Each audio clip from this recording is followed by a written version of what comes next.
Hello students, Shrimati Veena, associate professor in chemistry, government college Nohar,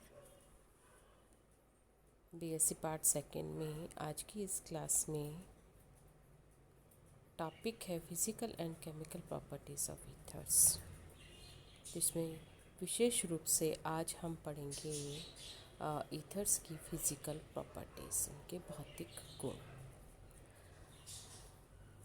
अब ethers में जो विशेषताएं हैं वो है उसका ऑक्सीजन परमाणु, और ऑक्सीजन परमाणु पर लोन पेयर ऑफ इलेक्ट्रॉन्स का पाया जाना तथा ऑक्सीजन का दो एल्काइल ग्रुप के साथ बंधा होना।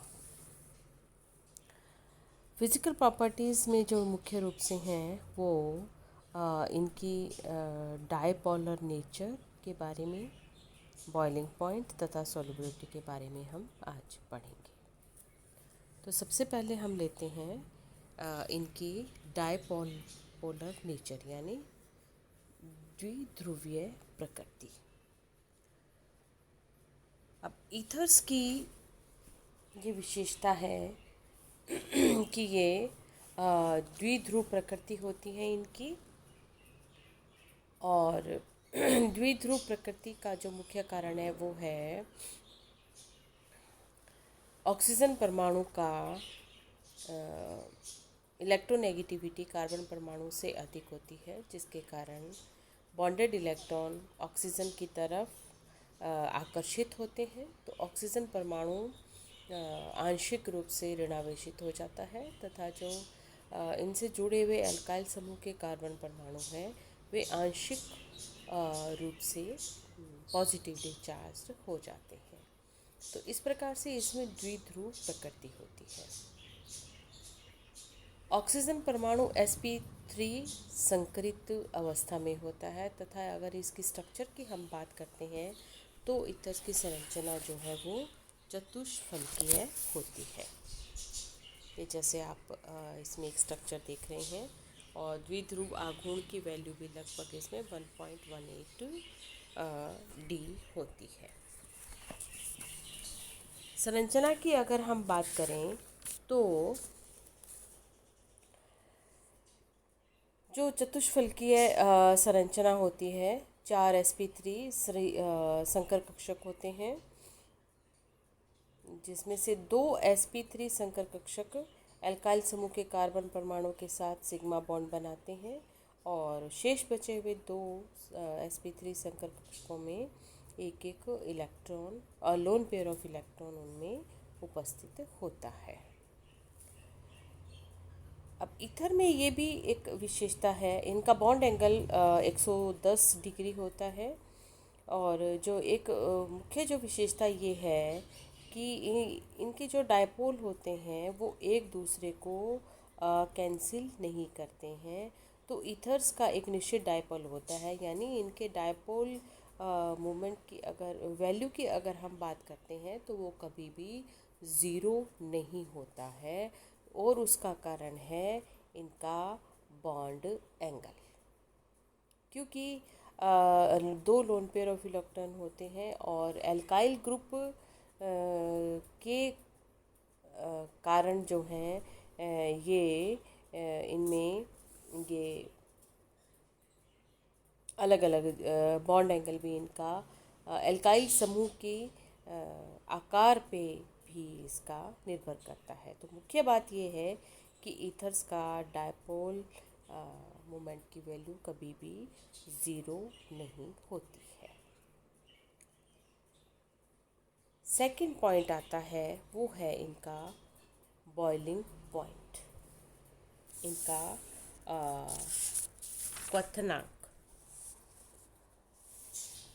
तो क्वथनांक की जब हम बात करते हैं तो ईथर्स का जो बॉइलिंग पॉइंट है वो समान अणु भार वाले हाइड्रोकार्बन से अधिक होता है, परंतु समान अणु भार वाले अल्कोहल्स की तुलना में इनका बॉइलिंग पॉइंट कम होता है।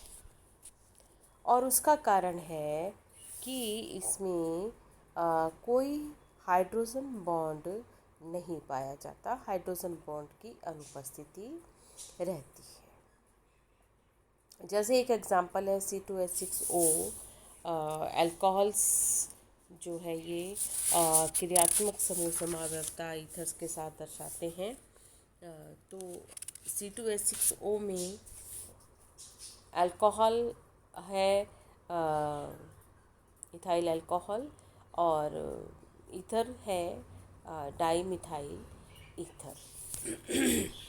तो डाई मिथाइल ईथर का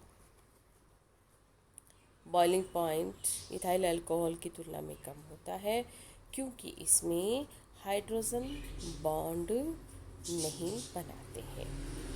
और बॉइलिंग पॉइंट इनका इतना कम होता है कि ये प्रकृति में अत्यधिक ज्वलनशील हो जाते हैं और वाष्पशील भी होते हैं। नेक्स्ट जो पॉइंट आता है वो है इनका सोलुबिलिटी। सोलुबिलिटी की अगर हम बात करते हैं तो जल की अपेक्षा एक तो घनत्व इनका बहुत कम होता है, यानी जल से ये हल्के होते हैं। और अगर इथाइल इनके ईथर्स के अल्काइल ग्रुप के आकार पर अगर हम बात करते हैं इनकी सॉल्युबिलिटी की, तो 3 कार्बन परमाणु युक्त ईथर्स जल में विलयशील होते हैं, क्योंकि ये जल अणुओं के साथ हाइड्रोजन बॉन्ड बना लेते हैं। और जैसे जैसे उसके अल्काइल ग्रुप में कार्बन परमाणुओं की संख्या बढ़ती जाती है, वैसे वैसे उनकी सॉल्युबिलिटी कम होती जाती है। इसके कारण अल्काइल ग्रुप बल्कि होगा, बड़ा होगा, तो वो हाइड्रोजन बॉन्ड को बनने में एक बाधा उत्पन्न करेगा, जिसके कारण वो वाटर के अंदर इनसॉल्युबल होते हैं। परंतु अगर उसमें अल्कोहल मिला दिया जाए, तो अगर जल के साथ अल्कोहल मिला दिया जाता है तो इनकी विलेयता को हम और अधिक बढ़ा सकते हैं। तो आज की इस क्लास में हमने पढ़ा physical properties of ethers. Thank you.